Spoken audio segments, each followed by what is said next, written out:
കഥയിലേക്ക്. രചന മിഴിമോഹന. അവതരണം മിത്രവിന്ദ. എൻ്റെ കുഞ്ഞ് മദ്രസ കഴിഞ്ഞ് കൂട്ടുകാർക്കൊപ്പം വരുന്ന സമയമാണ്. സരയു വീട്ടിലേക്ക് മലക്കറികൾ വാങ്ങാൻ പോയത്. മലക്കറിക്കടയിലേക്ക് തിരിയുന്ന വളവിൽ വെച്ച് അവൾ കണ്ടിരുന്നു കൂട്ടുകാർക്കൊപ്പം പോകുന്ന കുഞ്ഞിനെ വഴിയിൽ തടഞ്ഞു വെച്ച് ചേർത്ത് പിടിച്ച് മുൻപോട്ട് പോകുന്ന അൻസാരിയെ, എൻ്റെ പെങ്ങളുടെ ഭർത്താവിനെ. ഈ കാര്യം പേടിച്ചാണ് സരയു എൻ്റെ ബീവിയോട് പറയുന്നത്. കുറച്ചു ദിവസം മുന്നേ അവൾ അൻസാരി കുഞ്ഞിനെ മടിയിൽ വെക്കുന്നത് ഇഷ്ടക്കേടോടെ പറഞ്ഞതുകൊണ്ട് എൻ്റെ ബീവിക്കും ഭയം തോന്നി. ആ സംശയം പോലീസിൽ പോലും ഞാൻ അറിയിച്ചില്ല. പകരം അൻസാരിയെ വാച്ച് ചെയ്തു. അപ്പോഴും നീ ഒരു കാര്യം ഓർക്കണം, സരയു എന്ന ആ പെൺകുട്ടിയോട് ഞാൻ സംസാരിച്ചിട്ട് കൂടിയില്ല. അങ്ങനെ അൻസാരിയെ ഞാനും എൻ്റെ ബീവിയും ആരും അറിയാതെ നിരീക്ഷിച്ചു തുടങ്ങി. റഷീദക്ക് ദീർഘമായി ഒന്ന് നിശ്വസിക്കുമ്പോൾ സുതി പുരികുയർത്തി നേർത്ത ഭയത്തോടെ അയാളെ നോക്കി. എന്നിട്ട് ചോദിക്കുമ്പോൾ സുധിയുടെ വാക്കുകൾ പോലും ഇടറിത്തുടങ്ങിയിരുന്നു. ആമിന് പോയിട്ട് ഏതാണ്ട് 2-2.5 ആഴ്ചയായി കാണും. അപ്പോഴും അൻസാരി ഒന്നും അറിയാത്തവനെ പോലെ വീട്ടിൽ നല്ല മരുമകൻ ചമഞ്ഞ് ഓടി നടന്ന് കാര്യങ്ങളെല്ലാം നോക്കി തുടങ്ങിയിരുന്നു. ഞാൻ പാടെ തകർന്നു പോയപ്പോൾ എന്നെ ഭയന്ന് നിന്നിരുന്ന എൻ്റെ ബാക്കിയുള്ള പെങ്ങന്മാരും അവരുടെ ഭർത്താക്കന്മാരും എൻ്റെ അനുജന്മാരും അവരുടെ ഭാര്യമാരുമെല്ലാം പതിയെ തലപൊക്കി തുടങ്ങി.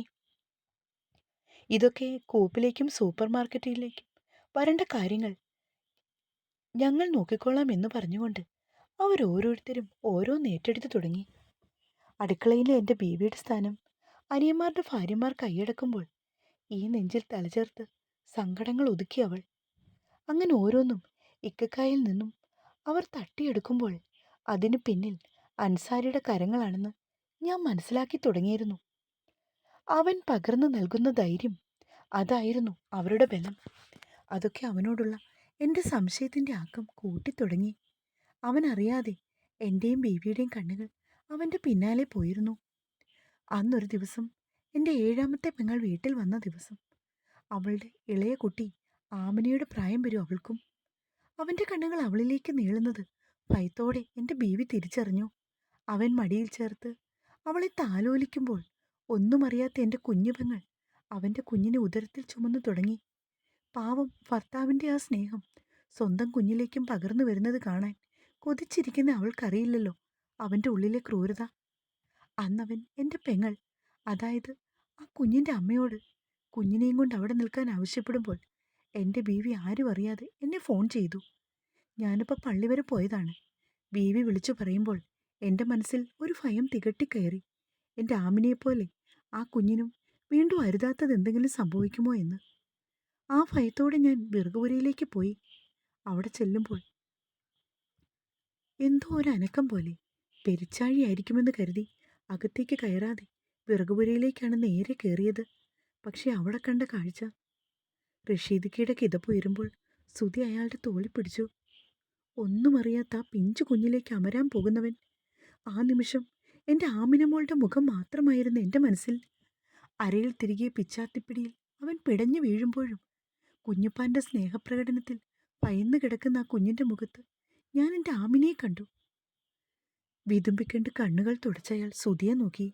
സുധി, ഞാൻ ചെയ്തതിൽ എന്തെങ്കിലും തെറ്റുണ്ടോ മോനെ? നീ പറ. ഞാനായിരുന്നു ശരിയെന്ന് നീ പറ. തീർച്ചയായും ഇക്ക ചെയ്തത് തന്നെയാണ് ശരി. ഇക്കയുടെ സ്ഥാനത്ത് ഞാനാണെങ്കിലും അത് തന്നെ ചെയ്യൂ. സുധിയുടെ കണ്ണുകളിൽ അയാളോടുള്ള അഭിമാനം തെളിഞ്ഞു വന്നു. നിന്റെയും എൻ്റെയും ആ ശരി എൻ്റെ വീട്ടിൽ വലിയൊരു തെറ്റായിരുന്നു. എല്ലാവരും ഒന്നടങ്കം എൻ്റെ നേരെ വിരൽ ചൂണ്ടി, എൻ്റെ ബീവി ഒഴികെ. എന്തിന്? ഗർഭിണിയായ പെങ്ങളുടെ ജീവിതം തകർത്തവൻ എന്നൊരു ചാർത്ത് കിട്ടി. കുടുംബക്കാർ ഒന്നടങ്കം എനിക്കെതിരെ തിരിഞ്ഞു. റഷീദ് കാൽ ഒന്നുകൂടി മുന്നോട്ട് തിരുമുമ്പോൾ സുധി സംശയത്തോടെ അയാളെ നോക്കി. എൻ്റെ ഉപ്പയോ ഉമ്മയോ ഉൾപ്പെടെ എനിക്ക് നേരെ തിരിഞ്ഞു. മകൾ മരിച്ച ദുഃഖത്തിൽ എനിക്ക് ഭ്രാന്തായെന്നും എൻ്റെ മതിഭ്രമം കാരണമുള്ള തെറ്റിദ്ധാരണയിൽ അവനെ കൊന്നതാണെന്നും വരുത്തി തീർക്കാൻ അവരെല്ലാവരും ശ്രമിച്ചു. പെണ്ണല്ലേ, അവളും നാളെ അവളുടെ ഭാവിയെ ബാധിക്കരുതെന്ന് കരുതി അങ്ങനെയാണ് പറഞ്ഞത്. റഷീദ് ഖാൻ ശ്വാസമൊന്ന് വലിച്ചുവിടുമ്പോൾ സുധിയും മെല്ലെ തലകുലുക്കി. സാഹചര്യ തെളിവുകളുടെ അടിസ്ഥാനത്തിൽ അൻസാരി തന്നെയാണ് എൻ്റെ മകളെ കൊന്നതെന്ന് കോടതി തെളിഞ്ഞു. എൻ്റെ കുടുംബമൊന്നും അംഗീകരിച്ചില്ലെങ്കിലും എൻ്റെ മനസാക്ഷിയുടെ മുന്നിൽ ഞാൻ തെറ്റുകാരനല്ലെന്നുള്ള ഉത്തമ ബോധ്യം എനിക്കുണ്ടായിരുന്നു. പിന്നെ 3 വർഷത്തെ ജയിൽ ജീവിതം. ആ സമയം എൻ്റെ ബീവി പാവ വീട്ടിൽ ഒറ്റപ്പെട്ടു.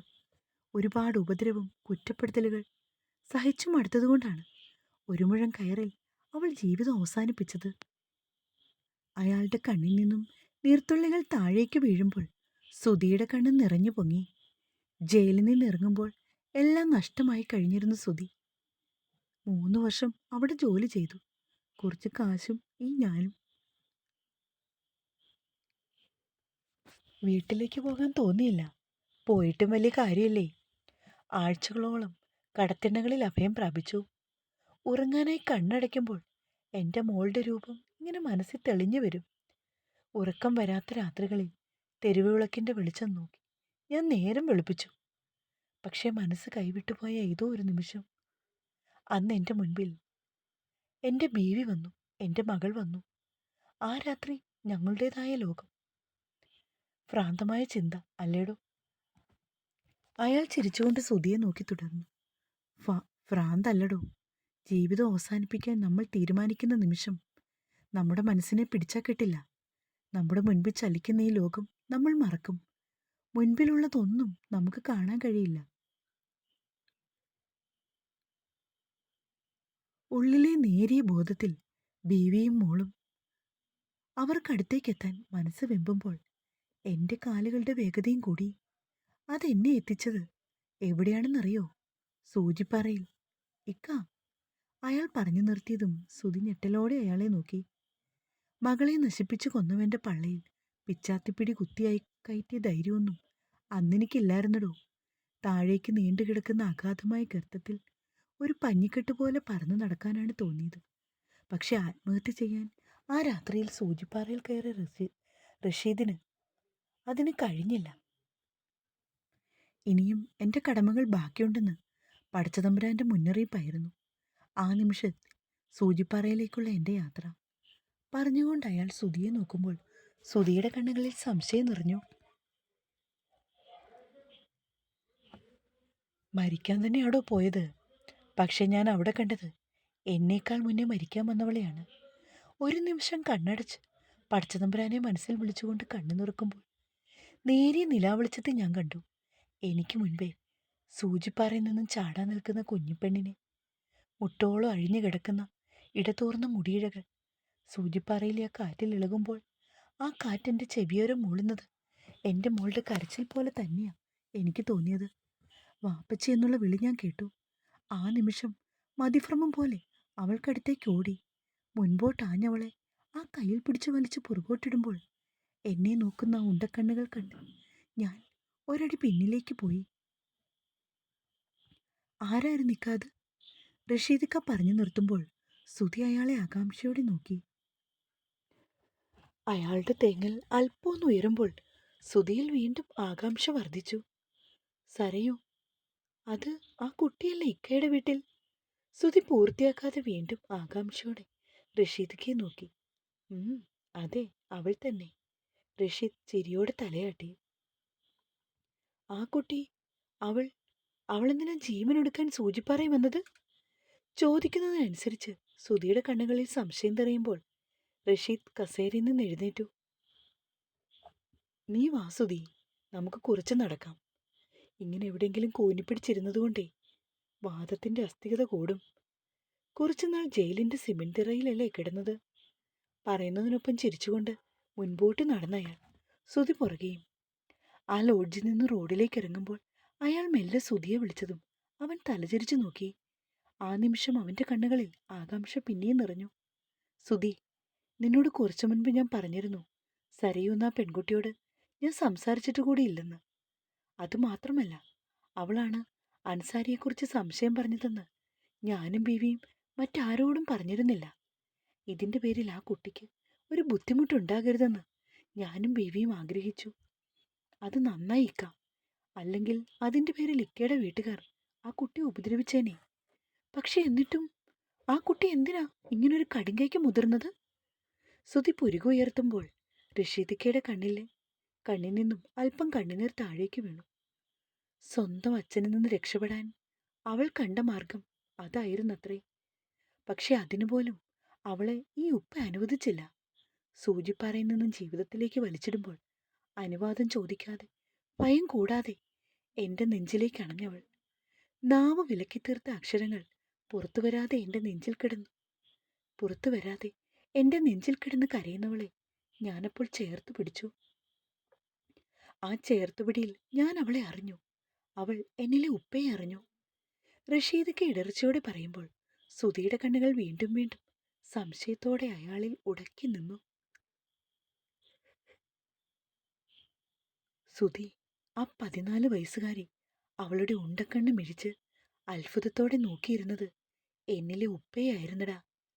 ഞാൻ എൻ്റെ മകൾക്ക് പകർന്നു നൽകുന്ന സ്നേഹത്തെ, വാത്സല്യത്തെ, അതാണ് അവൾ കൊതിയോടെ നോക്കി നിന്നത്. അച്ഛൻ എന്ന 3 അക്ഷരത്തിനർത്ഥം മൃഗം എന്ന 2 അക്ഷരമാണെന്ന് മനസ്സിൽ പതിഞ്ഞ ആ പെൺകുട്ടിക്ക് ഞാനൊരു അത്ഭുതമായിരുന്നു. അവൾ മൗനം കൊണ്ട് എന്നിലെ ഉപ്പയോട് പലതും പറയാൻ ആഗ്രഹിച്ചു. ഭയം അവളിൽ വിലക്ക് തീർക്കുമ്പോൾ വീണ്ടും വീണ്ടും അവൾ ക്രൂരമായി ഭോഗിക്കപ്പെട്ടു. അതും ജന്മം കൊടുത്ത പിതാവിനാൽ തന്നെ. ഇക്ക, റഷീദ് പറഞ്ഞു തീർന്നതും സുധിയൊരു ഞെട്ടലോടെ റഷീദിനെ വീണ്ടും നോക്കി. അതേടാ, ഒരുവൻ മകളെ ക്രൂരമായി ഉപയോഗിച്ചവനെ നിഷ്ഠൂരം കൊന്നപ്പോൾ മറ്റൊരുവൻ സ്വന്തം മകളെ തന്നെ. വർഷങ്ങളോളം ആ പെൺകുട്ടി വഷളത്തരം മുഴുവൻ സഹിച്ചു. പുറത്തു പറഞ്ഞാൽ അമ്മയെ അനിയത്തിമാരെയും കൊല്ലുമെന്ന് ഭീഷണിപ്പെടുത്തി. അവളും കുഞ്ഞല്ലേ, ഒരു മിണ്ടാപ്രാണി. അവൾ പറഞ്ഞാൽ ചിലപ്പോൾ സ്വന്തം അമ്മ പോലും വിശ്വസിക്കില്ലെന്ന് അവൾ കരുതി കാണും. ആ ഭയത്തെ അയാൾ വീണ്ടും വീണ്ടും മുതലെടുത്തു. ഞാൻ ജയിലിൽ പോകുമ്പോൾ അതിനേതാണ്ട് 14 വയസ്സേ ഉള്ളൂ. തിരിച്ചു വരുമ്പോൾ 17. സുധി സ്വന്തം മക്കൾ പ്രായപൂർത്തിയാകുമ്പോൾ ഉപ്പമാരുടെ മനസ്സിലൊരു ആവലാതിയുണ്ട്. അതിങ്ങനെ നിന്ന് വേവും. അവളെ നിക്കാഹ് ചെയ്തു വിടുമ്പോൾ ഉള്ളിലൊരു ആന്തലാണ്. സ്നേഹം കൊണ്ടുള്ള നോവ് പോലും എൻ്റെ കുഞ്ഞ് എങ്ങനെ സഹിക്കുമെന്ന്. അന്ന് രാത്രി ഒരു ഉപ്പയും ഉറങ്ങില്ല. അവൾ ഒരു കുഞ്ഞിന് ജന്മം നൽകുമ്പോൾ അവൾ അനുഭവിക്കുന്ന നോവിൽ നെഞ്ച് കലങ്ങുന്നത് ഉപ്പമാരുടെയാ. ആ സ്ഥാനത്ത് സ്വന്തം മകളുടെ മധുര 17 അവൻ ആഘോഷിച്ചിരിക്കുന്നു. ലോറിത്താവളങ്ങളിൽ അവൾക്ക് വിലയിട്ടു. അച്ഛനൊപ്പം മറ്റൊരാൾക്കും കിടക്ക വിരിക്കേണ്ടി വരുമെന്നായപ്പോൾ അവളിൽ ഒരു ധൈര്യം വന്നു ചേർന്നു. ജീവിതം അവസാനിപ്പിക്കാനുള്ള ധൈര്യം. റഷീദക്കയുടെ കണ്ണ് നിറയുന്നതിനൊപ്പം സുധിയുടെ കണ്ണുകളും കലങ്ങി മറഞ്ഞു. സൂചിപ്പാറയുടെ നെറുകിൽ എൻ്റെ നെഞ്ചിൽ തലചേർത്തവൾ മൗനം കൊണ്ട് സങ്കടങ്ങൾ പെയ്തിറക്കുമ്പോൾ എൻ്റെ ആമിനമോളുടെ മണമായിരുന്നവൾക്ക്. സ്വന്തം ജീവിതത്തിലെ കൈപ്പേറിയ അനുഭവത്തിനിടയിലും പാവം എൻ്റെ ആമിനമോളെ അവൾ രക്ഷിക്കാൻ നോക്കി. പക്ഷെ എന്നിട്ടും എന്നിലെ ഉപ്പ തോറ്റുപോയി. പക്ഷെ എന്നിലെ ഉപ്പയ്ക്ക് ഒരിക്കലെങ്കിലും വിജയിക്കണമെന്ന് തോന്നി. ഇനി ഒരുത്തിനും അവളെ വിട്ടുകൊടുക്കില്ല. ആ പ്രതിജ്ഞ ഞാൻ എടുത്തു. നെഞ്ചോട് ചേർത്ത് സൂചിപ്പാറയിൽ നിന്ന് ഇറങ്ങുമ്പോൾ അവൾക്കൊപ്പം ഇനി എന്നും ഉണ്ടെന്ന് ഒരു ധൈര്യം ഞാൻ നൽകി. അവളെയും കൂട്ടി ഞാൻ നേരെ പോയത് അവളുടെ അമ്മയുടെ അടുത്തേക്കാണ്. എല്ലാം അറിഞ്ഞു കഴിഞ്ഞപ്പോൾ ആ പാവം സ്ത്രീ നെഞ്ച് തകർന്നിരുന്നു. പിന്നെ ഒരു പോരാട്ടമായിരുന്നു. ആ അമ്മയും 3 മക്കളും. അവർക്ക് കാവലായി ആ പരിസരത്തൊക്കെ തന്നെ കാണും ഞാൻ. അത് മതിയായിരുന്നു ലോറിത്താവളങ്ങളിലെ പുതിയ ചർച്ചയ്ക്ക്. അച്ഛൻ്റെ മുൻപിൽ തുണിയഴിച്ചവൾ എനിക്ക് വേണ്ടി പറയാൻ പാടില്ലാത്തതും കേൾക്കാൻ പാടില്ലാത്തതും കേട്ടു തുടങ്ങി. എല്ലാത്തിനും പിന്നിൽ അവളുടെ തന്തയായിരുന്നു. പക്ഷെ അതൊന്നും അവളോ അവളുടെ അമ്മയോ ചെവിക്കൊണ്ടില്ല സുധി. പുറത്താണെങ്കിലും ഒരു സഹോദരൻ്റെ ഉപ്പയുടെ തണലിൽ അവർ വിശ്രമിച്ചു. സരേവിനെ ഞാൻ തുന്നൽ പഠിക്കാൻ വിട്ടു തുടങ്ങി. എൻ്റെ ബീവി പൂർത്തിയാകാതെ പോയത് ഞാൻ പൂർത്തിയാക്കി തുടങ്ങി. അവരുടെ ജീവിതത്തിലേക്കും നല്ല നിമിഷങ്ങളുടെ നേരിയ പ്രകാശം എത്തിത്തുടങ്ങി. പറയുന്നതിനൊപ്പം മുട്ടുപിടിച്ചുകൊണ്ട് റോഡരികിലെ കലുങ്കിൽ ഇരുന്ന് റഷീദ്. ഞാനും എൻ്റെ സുഹൃത്തിൻ്റെ കൂപ്പിലെ തൊഴിലാളിയായി. ഒരിക്കൽ കൂപ്പ് മുതലാളിയായിരുന്നവൻ അവിടെ തന്നെ തൊഴിലാളി. അതേടോ പടച്ചോൻ്റെ കളികൾ. ഒരു 3 വർഷത്തോളം കുഴപ്പങ്ങളൊന്നുമില്ലാതെ പോയി. ഒരിക്കൽ ഒരാളെ കൊന്നറപ്പ് തീർന്നവൻ പിന്നീടാകുമ്പോൾ ആരും അവൻ്റെ അടുത്തേക്കൊന്ന് അടുക്കാൻ പേടിക്കും. അതുകൊണ്ട് ആ തന്തയുടെ ശല്യം കുറഞ്ഞു. പക്ഷെ എല്ലാം കേട്ട് അടങ്ങിയെന്ന് വിചാരിക്കുമ്പോഴാണ് വീണ്ടും ഇടുത്തി പോലെ ആ ദുരന്തം അവരെ വേട്ടയാടിയത്. സരേവിൻ്റെ ഇളയ സഹോദരി ഗർഭം ധരിച്ചതറിയാൻ എല്ലാവരും വൈകിപ്പോയി. നല്ലപോലെ വണ്ണമുള്ളതുകൊണ്ട് വയറ് വീർത്തു വരുന്നത് ആരും ശ്രദ്ധിച്ചില്ല. അതുമാത്രമല്ല, അതിനു മാസമുറയും കൃത്യമല്ലായിരുന്നു. അതൊക്കെ പോരെ എല്ലാം തകിടം പറയാൻ. അവനാണോ ഇതിനു പിന്നിൽ? അയാളിൽ നിന്നത് കേട്ടതും സുധിയുടെ മുഖം രോഷം കൊണ്ട് നിറഞ്ഞു. അവളെ നശിപ്പിച്ചത് അയാളല്ല, അയാൾ കൂട്ടിക്കൊടുത്തതേ ഉള്ളൂ. സരയുവിൻ്റെ അമ്മയ്ക്ക് സംശയം തോന്നി. കുട്ടിയെ ഡോക്ടറെ കാണിക്കുമ്പോഴാണ് അവർ സത്യം അറിയുന്നത്. അപ്പോൾ തന്നെ ഏകദേശം 7 മാസം കഴിഞ്ഞു.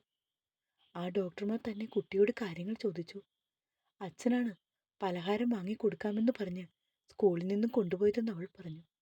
അന്നു പകൽ ഏതോ ഒരുത്തൻ പുറത്തു പറഞ്ഞാൽ അമ്മയും ചേച്ചിമാരെയും കൊല്ലുമെന്ന് പറഞ്ഞയാൾ പണ്ട് സരീവിനെ ഭീഷണിപ്പെടുത്തിയ പോലെ തന്നെ. ഇക്ക ആ സമയം എവിടായിരുന്നു? ഇക്കയുടെ കണ്ണു വെട്ടിച്ച് അയാൾ എങ്ങനെയാ കുട്ടിയെ? കൊച്ചു കുഞ്ഞല്ലേ സുധി അവൾ. അച്ഛൻ എത്ര നെറുകേട് കാണിച്ചാലും അതിൻ്റെ ആഴം തിരിച്ചറിയാൻ അതിന് കഴിഞ്ഞില്ല. പലഹാരപ്പൊതിയിൽ സ്നേഹം ചാലിച്ച് വിളിച്ചപ്പോൾ അത് കൂടെ പോയി. ഒരിക്കൽ മക്കൾക്കു വേണ്ടി എല്ലാം സഹിച്ച ആ അമ്മയ്ക്ക് ഇത് താങ്ങാവുന്നതിന് അപ്പുറമായിരുന്നു. കയ്യിൽ കിട്ടിയ കോടാലി കൊണ്ട് അവൾ ഓടി ലോറിത്താവളത്തിലേക്ക്. കുടിച്ചു ബോധം കെട്ട് ഉറങ്ങുന്നവന്റെ നെഞ്ചിലേക്ക് അവൾ ആ കോടാലി വെട്ടിയിറക്കി. ഈ സമൂഹത്തിൽ തൻ്റെ മക്കൾ ഒരിക്കലും സുരക്ഷിതരല്ലെന്ന് തിരിച്ചറിഞ്ഞ് അവർ മക്കൾക്കും വിഷം കൊടുത്തു. എന്നിട്ട് സ്വയം കഴിച്ചു. കൂപ്പിൽ നിന്ന് ഞാൻ ഓടിച്ചെല്ലുമ്പോൾ എല്ലാം കഴിഞ്ഞു. ഹോസ്പിറ്റലിലേക്ക് കൊണ്ടുപോകുമ്പോൾ നേരത്തെ എനക്കും സരയുവിനും ഇളയ പെൺകുട്ടിക്കും ഉണ്ടായിരുന്നു. അമ്മയും മറ്റേ കുട്ടിയും അപ്പോൾ തന്നെ. അയാൾ ദീർഘമായി നിശ്വസിക്കുമ്പോൾ അവർ ഹോസ്പിറ്റലിന്റെ മുന്നിലെത്തിയിരുന്നു. പടച്ചോന്റെ വിധി, അതിനെ തടുക്കാൻ എനിക്ക് കഴിഞ്ഞില്ലല്ലോ സുധി. അതാണ് ഇപ്പോഴത്തെ എൻ്റെ വിഷമം. നേരത്തെ തന്നെ അയാളെ അങ്ങ് തീർത്താൽ മതിയായിരുന്നു. എന്നിട്ടും കാര്യമില്ല. വേട്ടപ്പട്ടികൾ കഴുകും കണ്ണുകളുമായി ചുറ്റും നടക്കുമല്ലേ കൊത്തി വലയ്ക്കാൻ. പറയുന്നതിനൊപ്പം സുധിയുടെ കൈപിടിച്ച് അല്പം അണച്ചുകൊണ്ട് ആ വലിയ ഹോസ്പിറ്റലിന്റെ പടവുകൾ കയറി അയാൾ. NSAവിന്റെ മുന്നിലേക്ക് സുധിയെ കൂട്ടി നടന്നു ചെല്ലുമ്പോൾ സുധിയുടെ കണ്ണുകൾ സംശയത്തോടെ ചുറ്റും പാഞ്ഞു. ആ നിമിഷം റഷീദ് മെല്ലെ ഒന്ന് ചിരിച്ചു. അല്ലെങ്കിൽ ചിരിച്ചുവെന്ന് വരുത്തിക്കൊണ്ട് സുധിയെ നോക്കി.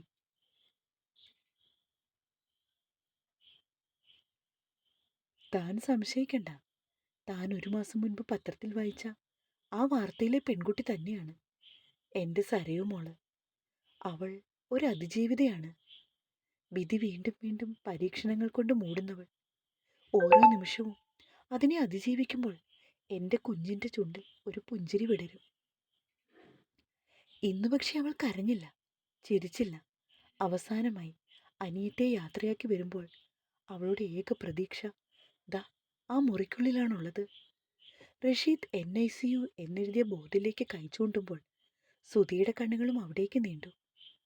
ഹോസ്പിറ്റലിൽ കൊണ്ടുവരുമ്പോൾ 7 മാസം കഴിഞ്ഞതുകൊണ്ട് ഡോക്ടർ അപ്പോൾ തന്നെ കുഞ്ഞിനെ ഓപ്പറേഷൻ ചെയ്തെടുത്തു. പക്ഷെ ആ കുട്ടി തളർന്നു പോയിരുന്നു. ഇന്ന് അവളും പോയി. റഷീദ് ശ്വാസം എടുത്തു വിടുമ്പോൾ സുധിയുടെ കണ്ണുകൾ ചുറ്റും പാഞ്ഞു. ഇക്ക, അപ്പൊ സരയു? അവൾക്ക് ബോധം വീഴാൻ 2 ദിവസമെങ്കിലും എടുത്തു. ഇപ്പൊ കുഴപ്പമൊന്നുമില്ല. ജീവിതത്തിലേക്ക് തിരിച്ചു വന്നുകൊണ്ടിരിക്കുക. പ്രതീക്ഷകളൊന്നും ഇല്ലെങ്കിലും ഈ 1 മാസം അനിയത്തിയെ പൊന്നുപോലെ നോക്കിയതാണവൾ. സുധി, ഈ പിള്ളേർക്ക് വേണ്ടിയാണ് ഞാൻ ആ സന്നദ്ധ സംഘടനയിൽ ചേർന്നത്. പക്ഷെ അവരും എൻ്റെ മോളെയാണ് കണ്ണു വച്ചിരിക്കുന്നത്. അതറിഞ്ഞ നിമിഷം ഞാൻ വീണ്ടും തകർന്നു പോകുകയാണ്. എനിക്ക് എന്തെങ്കിലും സംഭവിച്ചാൽ കൊത്തി വലിക്കും എല്ലാവരും കൂടി അവളെ. റഷീദ് ആശ്രയത്തിനെന്നോണം സുധിയുടെ തോളി പിടിക്കുമ്പോൾ NSUവിന്റെ വാതിൽ അവർക്ക് മുന്നിൽ തുറന്നു. ആ നിമിഷം അവിടേക്ക് നീളുന്ന സുധിയുടെ കണ്ണുകൾ ഒന്ന് ചിമ്മി അടഞ്ഞു. ചെറിയ ഫ്ലാസ്ക് കയ്യിൽ പിടിച്ച് പേടിച്ച് നിൽക്കുന്ന മിഴികൾ. സുധിയിൽ നിന്നും തെന്നിമാറി അത് റഷീദിൽ ചെന്ന് നിൽക്കുമ്പോൾ ആ ചുണ്ടുകൾ വിടർന്നു. നോവെല്ലാം എവിടെയോ ഒളിപ്പിച്ചു വെച്ചുള്ള ചിരി കാണിക്കെ റഷീദും മോളെ. റഷീദിന്റെ വാത്സല്യം നിറയുന്ന ആ വിളിയിൽ മുൻപോട്ട് നടന്നവൾ. ഫ്ലാസ്കിലെ വെള്ളം തീർന്നോ? ഫ്ലാസ്ക് കയ്യിലേക്ക് അയാൾ വാങ്ങുമ്പോൾ അതേ എന്ന് മെല്ലെ തലയാട്ടുന്ന പെണ്ണിന്റെ കണ്ണുകൾ സുധിയിലേക്ക് അറിയാതെ തെന്നിമാറിയതും റഷീദ് ചിരിച്ചുകൊണ്ട് സുധിയുടെ തോളി തട്ടി. ഇത് ഉപ്പയുടെ കൂട്ടുകാരൻ. അല്ല, അങ്ങനെ പറയണ്ട. എൻ്റെ മകനെ പോലെ തന്നെയാ ഇവൻ. ഉപ്പയ്ക്ക് കച്ചവടത്തിനിടയിൽ വെച്ച് ഇടയ്ക്ക് കിട്ടിയ ഒരു കൂട്ടാണിവൻ. അയാൾ ചിരിച്ചുകൊണ്ട് പറയുമ്പോൾ സുധിക്ക് വേണ്ടി അവളുടെ ചുണ്ടിലും വിഷാദം നിറഞ്ഞൊരു പുഞ്ചിരി വിടർന്നു. കുഞ്ഞ്? അയാളുടെ ചോദ്യത്തിനനുസരിച്ച് കൈകളിലെ മുദ്രകൾ കഥ പറയുമ്പോൾ അവളുടെ ചുണ്ടിൽ കുഞ്ഞു ചിരി വിടരുന്നത് സുധി കൗതുകത്തോടെ നോക്കി. എടാ, നിനക്ക് വല്ലതും മനസ്സിലായോ എൻ്റെ മോള് പറഞ്ഞത്? റഷീദിന്റെ ചോദ്യത്തിൽ ഞെട്ടലോടെ അവളിൽ നിന്നും കണ്ണുകൾ പിൻവലിച്ചു സുധി. ഏ ഇല്ലിക്ക, അതാ ഞാനും നോക്കി നിന്നത്. ഒന്നും മനസ്സിലായില്ലെങ്കിലും ഇയാൾ പറയുന്നത് കാണാൻ നല്ല രസമുണ്ട്. സുധിയിൽ നേരിയ ചിരി വിടരുമ്പോൾ സരീവിന്റെ കണ്ണുകൾ ഒന്ന് പിടച്ചു. അതിൽ ചെറു നാണം വിടർന്നിരുന്നു. ആ നിമിഷം അല്പം ഉറക്കെ ചിരിച്ചുപോയി റഷീദ്. ഇന്ന് കുഞ്ഞിനെ ചെറുതായി ദേഹം തുടപ്പിച്ചു എന്നു പറഞ്ഞതാവൾ. പാല് കുടിച്ചപ്പോ ഉറക്കാണെന്ന്. പാവം, മുലപ്പാൽ കുടിക്കാനുള്ള ഭാഗ്യം അതിന് കിട്ടിയില്ല. നേഴ്സുമാർ കൊടുക്കുന്ന പൊടിപ്പാലാണ് അതിന്റെ ജീവൻ തന്നെ. റഷീദ് ശ്വാസമൊന്ന് എടുത്തുവിടുമ്പോൾ സരീവിന്റെ കണ്ണിലെ ചലനം മാറുന്നത് സുധി ശ്രദ്ധിച്ചു. ഇക്ക. അവനിൽ നിന്നും ശബ്ദം കേട്ടതും കണ്ണൊന്ന് വെട്ടിച്ചുകൊണ്ട് അയാൾ സരീവിനെ നോക്കി. മോൾ അകത്തേക്ക് വെക്കും, ഞങ്ങൾ പോയി വെള്ളം മേടിച്ചിട്ട് വരാം. റഷീദ് തിരിയാൻ തുടങ്ങിയതും സുധി അയാളുടെ കയ്യിലെ ഫ്ലാസ്ക് പിടിച്ചു. വേണ്ടിക്ക, ഞാൻ വാങ്ങിയിട്ട് വരാം. കാല് വയ്യാതെ ഇനി ഇക്ക നടക്കണ്ട. റഷീദിനോടുള്ള കരുതൽ അവനിൽ നിറയുമ്പോൾ പെണ്ണിന്റെ കണ്ണുകളൊന്ന് വിടരുന്നത് റഷീദ് ചിരിയോടെ നോക്കിക്കൊണ്ട് സുധിയിലേക്ക് തിരിഞ്ഞു. വേണ്ടടോ, ഞാനും വരാം. ഇവിടെ സരയുമല്ലാതെ അധികം ആരെയും നിർത്തില്ല. ഇപ്പോ വിസിറ്റിംഗ് സമയമായതുകൊണ്ട് മാത്രമാണ് നമ്മളെ കടത്തിവിട്ടത്. ഞാൻ അധികം നേരം നിൽക്കുന്ന കണ്ടാൽ പോലീസുകാർ വരെ ചോദ്യം ചെയ്യും. അറിയാലോ കാര്യങ്ങൾ. റഷീദ് അല്പം നോവോടെ പറഞ്ഞതും സരയും മെല്ലെ തല താഴ്ത്തി. അവളുടെ മുഖം കുനിയുന്നത് കണ്ടതും സുധിയിലും ഒരു നോവ് പടർന്നു. അയാൾക്കൊപ്പം മുൻപോട്ട് നടക്കുമ്പോൾ അവന്റെ കണ്ണുകളെ ശിരസ് കുനിഞ്ഞ ആ രൂപം കുത്തി വലിച്ചു തുടങ്ങിയിരുന്നു. ചെറുതായി ശ്വാസം വിട്ടുകൊണ്ട് സുധി അയാളെ നോക്കി. ഇക്ക എങ്ങനെ കഴിയുന്നു ആ കുട്ടിക്ക് ഇങ്ങനെ പിടിച്ചു നിൽക്കാൻ? അവളുടെ സ്ഥാനത്ത് ഞാനായിരുന്നെങ്കിൽ ഒരുപക്ഷെ ഈ ജീവിതം തന്നെ ഇപ്പൊ ഇല്ലാതാക്കിയനെ. സുധി പറഞ്ഞു തീരുമ്പോൾ റഷീദിക്കയുടെ ചുണ്ടിൽ നേരിയ ചിരി വിടർന്നു. സുധി ജന്മം കൊണ്ട നാൾ മുതൽ കരഞ്ഞു കണ്ണീർ പറ്റിയ പെണ്ണാണവൾ.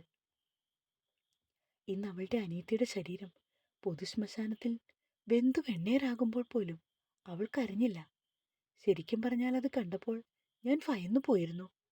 പക്ഷെ തിരികെ വന്ന അവൾ ഒരു പുഞ്ചിരിയോടെ ആ കുഞ്ഞിന്റെ നെറുകെ ചുണ്ടു ചേർക്കുമ്പോൾ ഞാൻ അറിഞ്ഞു അവളിലെ പ്രതീക്ഷയുടെ വെള്ളി വെളിച്ചം ആ കുഞ്ഞു മാത്രമാണെന്ന്. ഇനി അവൾ ജീവിക്കും ആ കുഞ്ഞിനു വേണ്ടി. ഞാൻ ജീവിക്കും അവർക്ക് വേണ്ടി. പടച്ചോൻ എന്നെ ഉപ്പുപ്പയാക്കിയില്ലേ. വിചിരമായ ഇടനാഴിയിൽ അയാളുടെ ചിരി ഉയർന്നു പൊങ്ങുമ്പോൾ സുധി അത്ഭുതത്തോടെ റഷീദക്കയെ നോക്കി നിന്നു. ജീവിതത്തിൽ വിധി ഒറ്റപ്പെടുത്തിയ 2 പേർ, അതും 2 തലങ്ങളിൽ നിന്ന് വന്നവർ. അവർക്കായി പ്രതീക്ഷയുടെ നൂൽപാലം തീർത്തൊരു കുഞ്ഞ്. എടാ സുധി! റഷീദക്കയുടെ ശബ്ദമാണ് സുധിയെ ചിന്തകളിൽ നിന്ന് ഉണർത്തിയത്. ആ നിമിഷം സുധി ഞെട്ടലോടെ ചുറ്റും നോക്കി. നടന്നു നടന്നവർ ആശുപത്രി ക്യാൻറ്റീനിൽ എത്തിയിരുന്നു. റഷീദ് ജീവനക്കാരന്റെ കയ്യിൽ ഫ്ലാസ്ക് കൊടുത്തുകൊണ്ട് സുധിയെ നോക്കി. ഈ കേസും അതിന്റെ നൂലാമാലകളും തീർന്നാൽ ഞാൻ അവരെയും കൊണ്ട് കോയമ്പത്തൂർ പോകും. കോയമ്പത്തൂരോ? സുധി ഞെട്ടലോടെ റഷീദിനെ നോക്കുമ്പോൾ വെള്ളം കൊണ്ടുവന്ന ഫ്ലാസ്കിന്റെ അടപ്പ് അടച്ചുകൊണ്ടവൻ വീണ്ടും ഒന്ന് ചിരിച്ചു. അതേടോ, സമ്പത്ത് കാലത്ത് തൈപത്ത് വെച്ചാൽ ആപത്ത് കാലത്ത് കാപത്ത് തിന്നാം എന്ന് താൻ കേട്ടിട്ടില്ലേ? ആയ കാലത്ത് ഞമ്മന്റെ ബീവിയുടെ പേരിൽ കോയമ്പത്തൂരിൽ ഒരു 10 സെന്റ് സ്ഥലം വാങ്ങിയിട്ടിരുന്നു. അതിലൊരു കൊച്ചു വീടും. ഇടിഞ്ഞു പൊഴിഞ്ഞു വീഴാറായി. എന്നാലും സാരമില്ല, ഒന്ന് മെയിൻറ്റെയിൻ ചെയ്തെടുത്താൽ സുരക്ഷിതമായി എൻ്റെ കൊച്ചിനെ അവിടെ താമസിപ്പിക്കാം എനിക്ക്. അത് നന്നായിക്ക. ആ കുട്ടി ഇവിടെ നിൽക്കുന്നതിലും ഭേദം അത് തന്നെയാണ് നല്ലത്. അയാൾ പറഞ്ഞതും സുധി ആവേശത്തോടെ ഇടയിൽ കയറി. മുൻപോട്ട് നടക്കുന്നതിനിടയിൽ ശ്വാസം ഒന്ന് വലിച്ചു വിട്ടുകൊണ്ട് റഷീദ് സുധിയുടെ കയ്യിൽ പിടിച്ചു. ആ നിമിഷം സംശയത്തോടെ സുധി അയാളെ നോക്കി. മോനെ, ഈ സംഘടന നമുക്ക് വേണ്ടടാ. എന്നെപ്പോലെയുള്ളവർക്കോ നിന്നെപ്പോലെയുള്ളവർക്കോ ഇതിൽ പ്രവർത്തിക്കാൻ കൊള്ളില്ല. അയാൾ പറയുന്നതനുസരിച്ച് സുധി തല മെല്ലെ കുലുക്കി. ഞാനാണ് നിന്നെ ഇതിലേക്ക് വലിച്ചിട്ടത്. ചെറിയ ബിസിനസ് പോലെ ഏലവും ഗ്രാമ്പുവും ചെറുകിട കർഷകരിൽ നിന്നെടുത്ത് കോയമ്പത്തൂർ കൊണ്ടുപോയി വിറ്റു തുടങ്ങിയ കാലത്താണ് നീ എൻ്റെ അടുത്തേക്ക് വന്നത്. പരിചയപ്പെട്ട ശേഷം നിനക്കും സാമൂഹിക പ്രവർത്തനങ്ങളിൽ താല്പര്യമുണ്ടെന്ന് കണ്ടതുകൊണ്ടാണ് ഞാൻ ഇതിലേക്ക് വലിച്ചിട്ടത്. തെറ്റുപറ്റിപ്പോയി. വേണ്ടടാ, നമുക്കിത് വേണ്ട. അവന്മാരുടെയൊക്കെ ലക്ഷ്യം അത് സരയുവാണ്. ആ കഴുകന്മാരുടെ കയ്യിൽ നിന്നും അവളെ കൊണ്ടുപോകണം. പറയുന്നതിനൊപ്പം കൈവരിയെ പിടിച്ചു സ്റ്റെപ്പ് കയറി റഷീദ്. ഇക്ക, അവന്മാർ സമ്മതിക്കുവോ സരയുവിനെ ഇവിടുന്ന് കൊണ്ടുപോകാൻ? എൻ്റെ മോളെ എനിക്കിവിടുന്ന് എവിടെയും കൊണ്ടുപോകാൻ ഒരുത്തൻ്റെ സമ്മതം വേണ്ടടാ.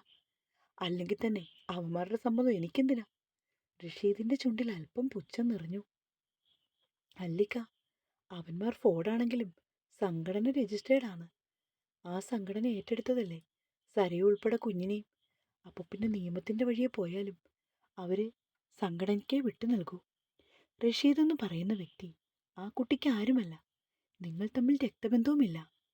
അപ്പോൾ പിന്നെ കൂടുതൽ ബലം ഓപ്പോസിറ്റ് നിൽക്കുന്നവർക്കാണ്. സുധി സുധി പറഞ്ഞു തീർന്നതും ഒരു ഞെട്ടലോടെ കൈവരിയിൽ നിന്നും കൈ പിൻവലിച്ച് റഷീദിക്ക നിലത്തേക്കിരുന്നു. തുടരും.